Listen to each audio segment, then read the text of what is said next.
There is a kind of loneliness that does not announce itself. It does not come with loud crying or dramatic goodbyes. It creeps in quietly, like cold air sliding under a door. You do not notice it at first. You just feel a chill, and you wrap your arms around yourself, wondering why the room suddenly feels so empty. That is the kind of loneliness I lived with for 7 years.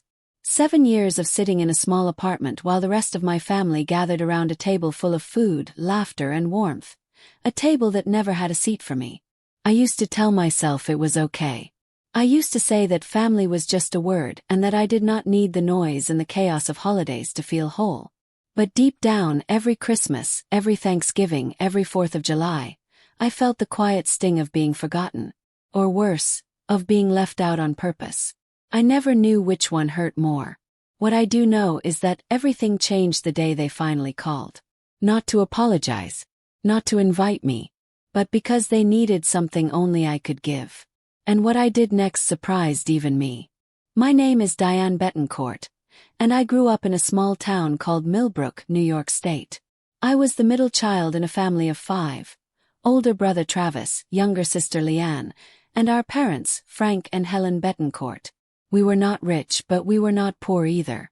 We had a house with a big backyard, a dog named Biscuit, and a mother who made cornbread from scratch every Sunday. On the outside, we looked like a perfectly normal family. But inside our walls, there was always a system, a quiet ranking that nobody talked about but everybody understood. Travis was the golden son. Smart, charming, and always saying the right thing at the right time. Leanne was the baby, sweet and soft, always getting extra helpings of grace and forgiveness. And then there was me. I was not difficult. I was not mean. I was just different. I asked too many questions. I pushed back when something felt wrong. I did not smile when I was told to smile. In a family that valued keeping the peace above all else, that made me the problem child, even when I was not doing anything wrong. I left Millbrook at 22 with a nursing degree, a used car, and the quiet hope that maybe distance would make things better. Did not. The first holiday I missed was Thanksgiving, the year I turned 23. I had just started a new job at Lenox Hill Hospital, New York City, and the schedule was brutal. I called my mother 2 weeks ahead and told her I might not make it. She said, "Okay, sweetheart." That was it. No, we'll miss you. No, we'll save you a plate. Just okay. I told myself she was busy. I drove 4 hours anyway, arriving late, the turkey already put away, the house already winding down. My mother looked up from the couch and said, "Oh, Diane. We didn't think you were coming." Travis and his wife were there. Leanne and her boyfriend were there. They had taken family photos before I arrived. A neat little picture on the mantel with 4 people in it. Not 5. 4. I stood in that hallway for a long moment, looking at that photo, feeling the edges of something I could not quite name. Smiled. I said it was fine. I ate cold leftovers standing over the kitchen sink. Later that night, I drove back to New York City in the dark, and I cried the whole way home. Not because of the food or the photo, but because nobody had seemed to notice I was missing in the first place. The second year I was not invited at all. Not officially. I found out about Christmas dinner through a post Leanne put on social media. A photo of the whole family around the tree, tags and all. I stared at that picture on my phone screen for a long time. I looked for some sign that they had meant to call me. Some comment that said, "Wish Diane were here." There was nothing. Just smiling faces and a caption that said, "The whole family together." I was not in that photo. I was not in that caption. I was not in that living room. But I was still their family. I remember calling my mother that evening. She picked up on the 3rd ring, her voice warm from wine and holiday cheer. When I asked why no one had called me, she paused and then said, "You always seem so busy, Diane. We didn't want to bother you." I held the phone tightly. My hand was shaking. "Mom," I said quietly, "I would have come." Another pause. Then she said, "Well, next year, sweetheart." Next year came and went. And the year after that. And the year after that. Each time a new excuse. Each time the same quiet ache sitting in my chest like a stone. By the 3rd year I had started to build a different life. I made friends at the hospital. Real friends, people who checked on me, who showed up when I was sick, who remembered my birthday without being reminded. My coworker and closest friend, a woman named Sandra, started inviting me to her family's holidays. Her mother, Mrs. Campwell, was a big woman with an even bigger laugh, and she always piled my plate high and called me baby girl, even though I was a grown adult. I cried the first time she hugged me on Christmas morning. Not in front of her. I held it together until I got to the car. But I cried because her arms felt like what I had been missing for years. I threw myself into work. Got promoted. Took extra shifts. I saved money carefully and moved into a better apartment. From the outside my life looked good. And in many ways it was. But there was still a small and stubborn part of me that kept watching my phone on holidays, waiting for a call that never came. You can build a beautiful life around a wound, but the wound is still there. It just gets quieter over time, until something rips it back open. By year 5 I had stopped expecting anything. That was not sadness, it was survival. When you stop expecting, you stop being disappointed. I no longer stared at my phone on Christmas Eve. I no longer drove past the highway that led to Millbrook. I had grieved the family I wanted and made peace mostly with the family I had. But that year, something shifted with Travis. He had always been the favorite, the untouchable one, but now cracks were beginning to show. His marriage was struggling. His business had hit a rough patch. He started calling our parents more, needing more, leaning more. And the more he leaned, the more the family circled around him. Tighter, closer, more protective. I heard about all of this secondhand through Leanne, who would text me occasionally with updates. She never said, "Come home." She never said, "We miss you." She just reported things like a news anchor. This happened, then that happened. Our communication was polite but thin, like paper stretched too far.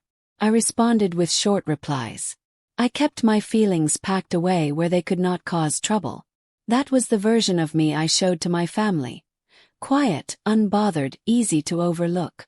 The other version, the one with the feelings and the questions, I saved for Sandra and my journal and the long drives I took on Sunday mornings when I needed to think. Year 6 was the hardest. That spring my father had a mild heart attack. He was okay, they caught it early, treated it quickly, but it shook something loose in me. I drove to Millbrook the same night I got the call. I sat in that hospital waiting room with Travis and Leanne and my mother. And for a few hours, we were just people who loved the same man, sitting together in the fluorescent light. Nobody argued. Nobody played favorites. We just waited. When my father was finally stable and asleep, my mother looked at me across the room and said, "Thank you for coming, Diane." Her voice was soft. Her eyes were tired. Something in her face looked like an apology, even though the word never came. I drove home the next morning without saying much. I thought maybe that moment, that quiet, exhausted honesty in the hospital waiting room, would change something. I thought maybe it would open a door. But by that summer, things were back to normal. No calls. No invitations. The 4th of July cookout came and went. I saw the photos online. Travis was at the grill. Leanne was chasing her kids around the yard. My parents were in lawn chairs, squinting into the sun. I put my phone face down on the table and went for a run instead. It was the summer before year 7 when I got the call that changed everything. I was on a night shift, just finishing up charting when my phone buzzed. It was Leanne. Late calls from Leanne were never good news. I stepped into the hallway and answered, keeping my voice low and steady the way I had trained myself to do in the hospital when things were bad. "Diane," she said, and I could hear that her voice was tight. "I need to tell you something about Travis."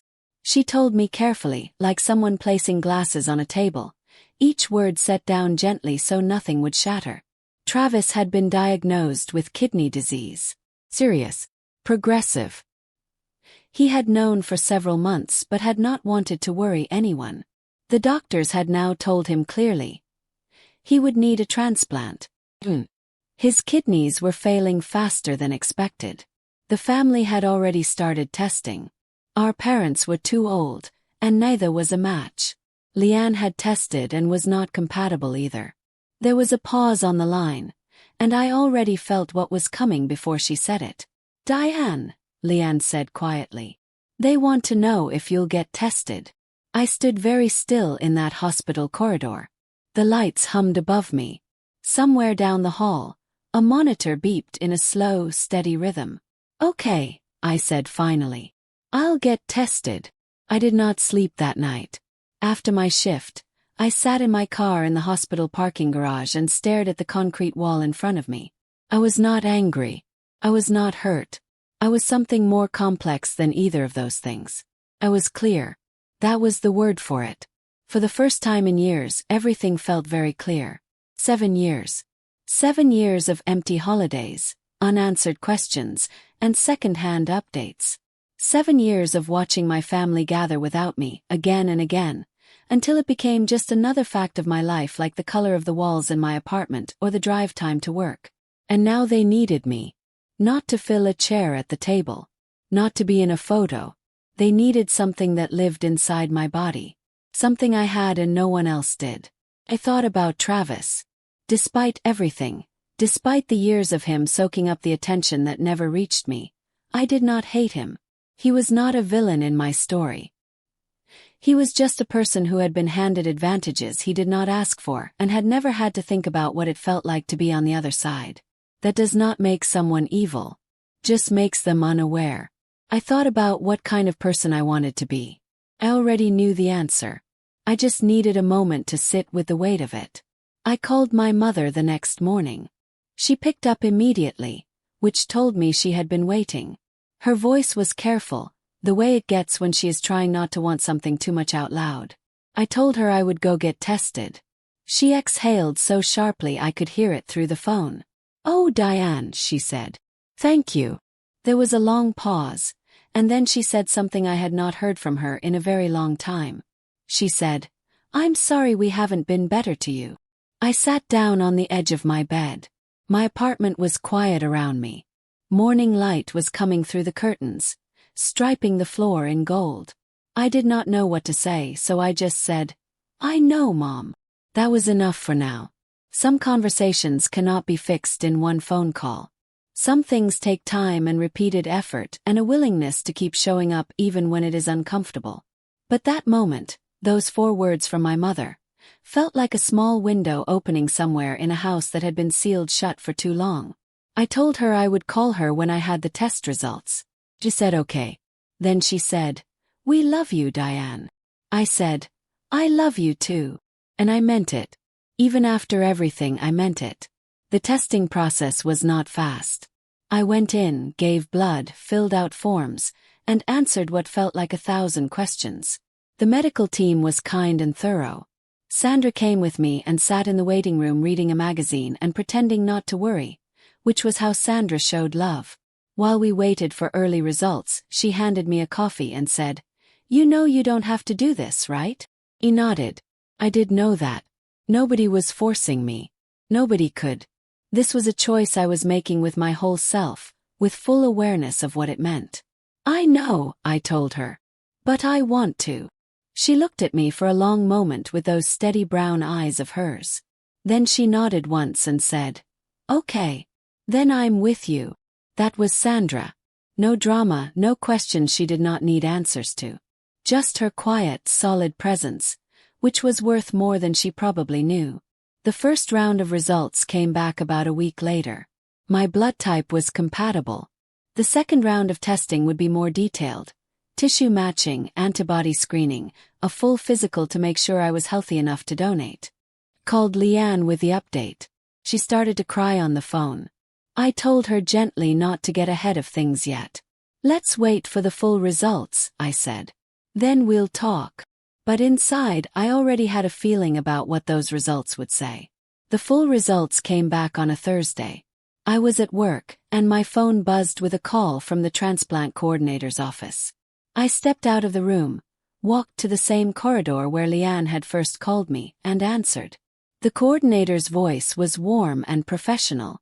She said the words slowly and clearly. I was a strong match for Travis. Not just compatible, a strong match. She said it was, statistically, quite rare between siblings who had not been twins. She said the transplant team would like to meet with me to discuss next steps. I thanked her, hung up, and stood very still for a moment. Then I walked back to my patient's room and finished what I had been doing. I did not cry. I did not call anyone right away. I just worked through the rest of my shift, focused and careful, doing the job I had trained for. When I finally got home that night, I sat at my kitchen table with a cup of tea and let myself feel the full size of what was happening.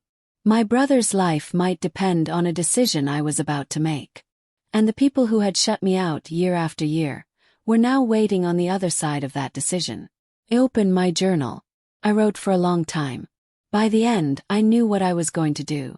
I had known honestly since that first phone call from Diane. Before I moved forward, I did something that surprised everyone, including myself. I asked for a family meeting. Not a phone call. A real, in-person meeting in Millbrook. My mother seemed nervous when I asked. Travis, who I had barely spoken to in years, called me himself to say he would be there. His voice was hoarse and thinner than I remembered, and I could hear something in it that had not been there before: humility. Real, genuine humility. The kind that only comes when life has brought you to your knees. I drove to Millbrook on a Saturday afternoon in October, the trees all burning orange and red along the highway. I wore my favorite sweater and I did not rehearse what I was going to say. I did not want a script. I wanted honesty. When I walked through my parents' front door, the whole family was already there.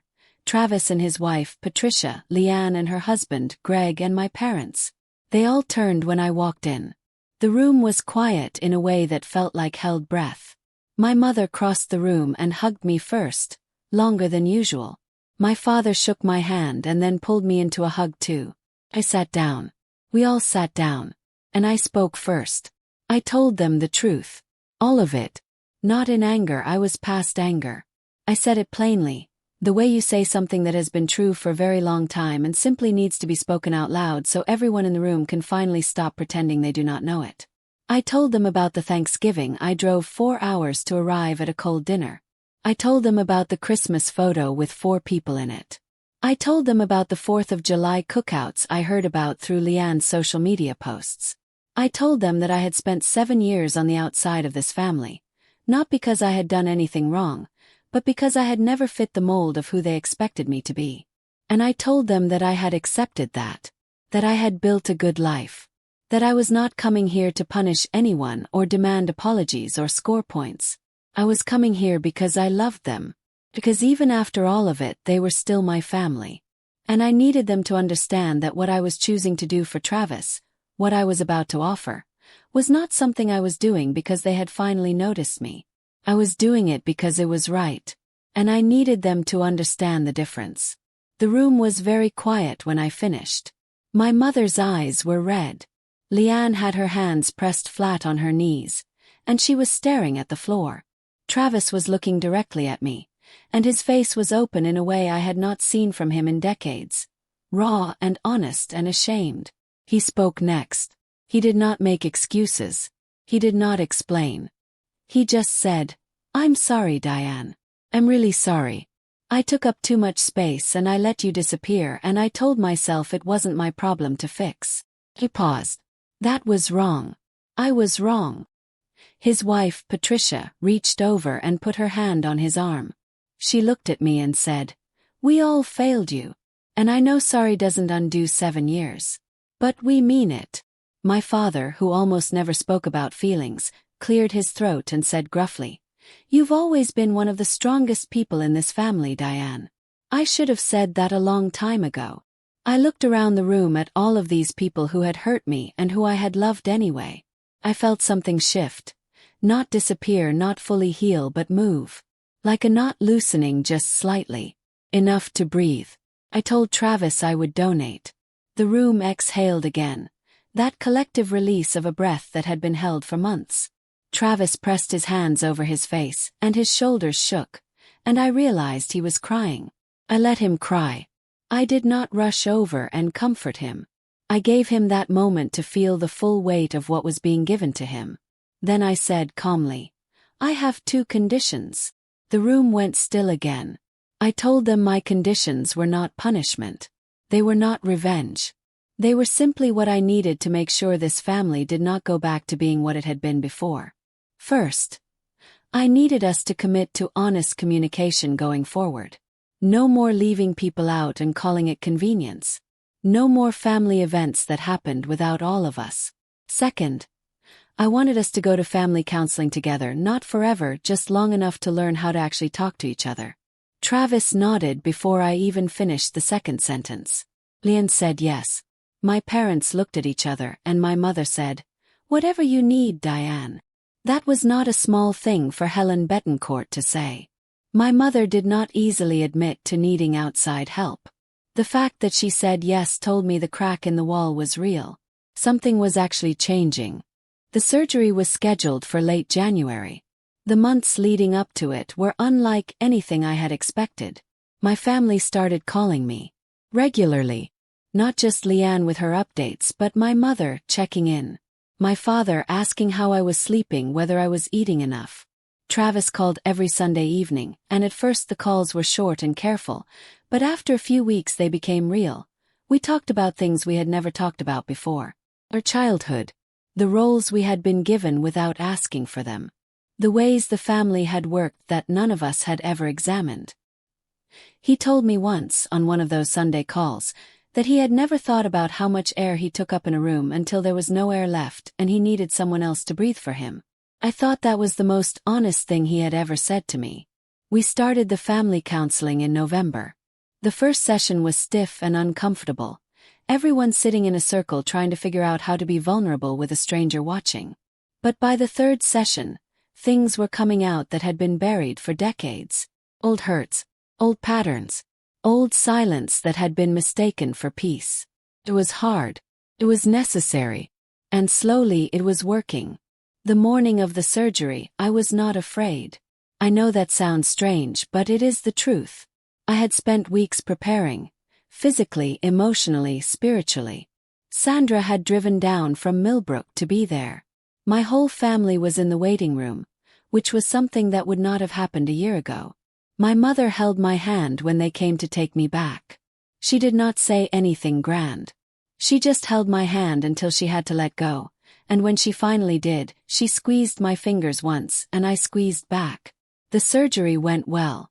My kidney, healthy and strong, moved from my body into my brother's. The surgeons told us afterward that it began functioning almost immediately, which the transplant coordinator later said was a very good sign. Travis and I were in recovery on the same floor, a few rooms apart.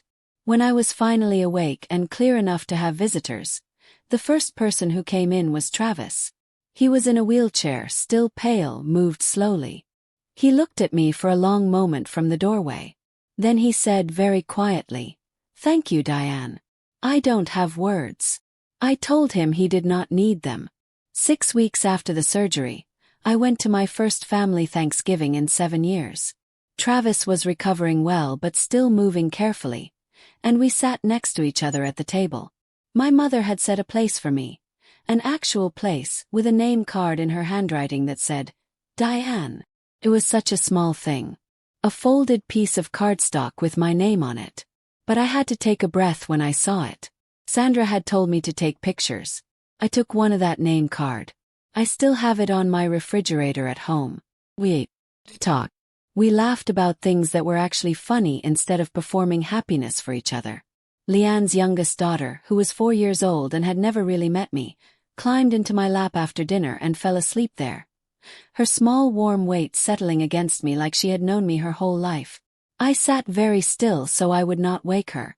My father looked over at me from across the room and smiled the slow, warm smile that I remembered from when I was very small, before everything got complicated. The house smelled like cornbread. Biscuit was long gone, but my parents had a new dog, a small ridiculous creature named Pepper, who ran in circles around everyone's feet. I looked around the room and thought, this is not perfect, but it is real. And real is better than perfect. People ask me sometimes whether I regret it, whether I wish I had made them suffer longer, or demanded more, or walked away entirely. I understand why they ask. 7 years is a long time. The wounds were real. The exclusion was real. The loneliness was real. But I do not regret it. Not the donation and not the decision to let my family back in. I did not do it because they deserved it. I did it because I deserved to live without carrying bitterness inside me like a second skeleton. Forgiveness is not a gift you give to the person who wronged you. It is a gift you give to yourself, a way of putting down something heavy so you can move forward with both hands free. My family is not perfect now. We still stumble. We still have sessions with the counselor. There are still moments when old habits flicker back. A comment that excludes, a decision made without me. But now we name it. Now we talk. Now there is a name card at the table, and a Sunday phone call, and a father who says, "I love you," at the end of conversations in the careful, unpracticed way of a man who is learning something new. Travis's kidney function is excellent. He is back at work. He runs 3 miles every morning. And sometimes on those Sunday calls he says, "Part of me is literally made of you, Diane." I told him to quit being dramatic. But I was smiling when I said it. And so was he.